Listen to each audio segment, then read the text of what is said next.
Africa का country घाना। अगर बात करें इसकी ज़ाहिरी लोकेशन के बारे में तो इसका कुछ हिस्सा साहिल समंदर के साथ भी अटैच है।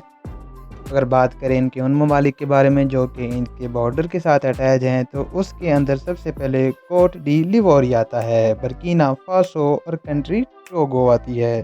इस कंट्री के फैक्ट स्टार्ट करने से पहले आपको एक बात बता दूं कि इस कंट्री के बारे में कुछ बेसिक मालूमात जो कि इस 10 फैक्ट्स के अलावा है वो इस वीडियो के एंड में है, उसको विजिट ज़रूर कीजिएगा। फैक्ट नंबर 1, कंट्री घाना बेसिकली दो पार्ट के अंदर डिवाइड किया गया है जो कि बेसिकली इनकी इकोनॉमी की वजह से डिवाइड है। एक साउथ पार्ट है, एक नॉर्थ पार्ट है।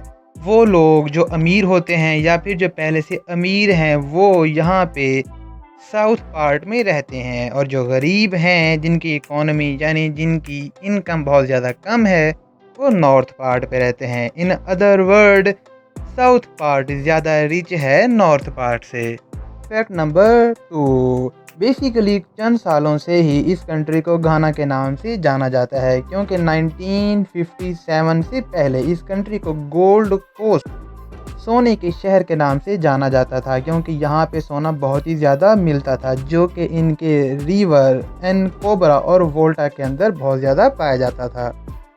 फैक्ट नंबर 3, कंट्री घाना की जो पीपल्स हैं, यहाँ के सिटीजन हैं, वो बहुत ही अजीब तबीयत के मालिक हैं। यानी वो हर हाल में अपने ही काम में मसरूफ़ होते हैं, उन्हें किसी से लेना देना नहीं। इसी वजह से जब यहाँ पे वार यानी जंग हो रही थी, इनकी आज़ादी से पहले और उनकी आज़ादी के बाद, दोनों ही सूरतों में यहाँ के लोगों ने परेशानी ज़ाहिर नहीं की बल्कि जंग को इंजॉय किया। फैक्ट नंबर 4, तकरीबन लोग जो कंट्री घाना में रहते हैं उनकी जो ड्रेसिंग होती है वो ज़्यादातर शो कलर पहनते हैं, यानी रेड, ग्रीन, ऑरेंज टाइप, और वो भी ज़्यादातर सिल्क से बने हुए। चाहे गर्मी और सर्दी ये उन्हीं चीज़ों को पसंद करते हैं। फैक्ट नंबर 5, यहाँ के पीपल्स की बहुत ही ज़्यादा अजीब, आपको एक बात बता दूं कि यहाँ के लोग डेली बेस पर एक जगह इकट्ठे होकर डांस करते हैं, ड्रम बजाते हैं और बहुत ही ज़्यादा खाना खाते हैं, यानी फूडी पर्सन हैं।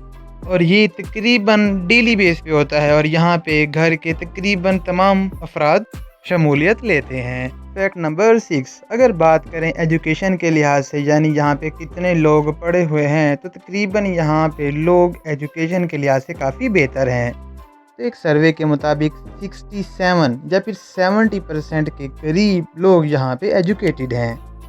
फैक्ट नंबर 7, कंट्री घाना की जो इकोनॉमिक पावर है वो कोई ख़ास अच्छी नहीं, जिसकी वजह से यहाँ की गवर्नमेंट बाहर के बिजनेसमैन को ऑफ़र करती है कि वो इस कंट्री में आएँ, इन्वेस्ट करें और अपना बिज़नेस स्टार्ट करें, जिनकी वजह से इनकी भी इकोनॉमी बेहतर हो और उनको भी बिज़नेस का मौका मिल सके।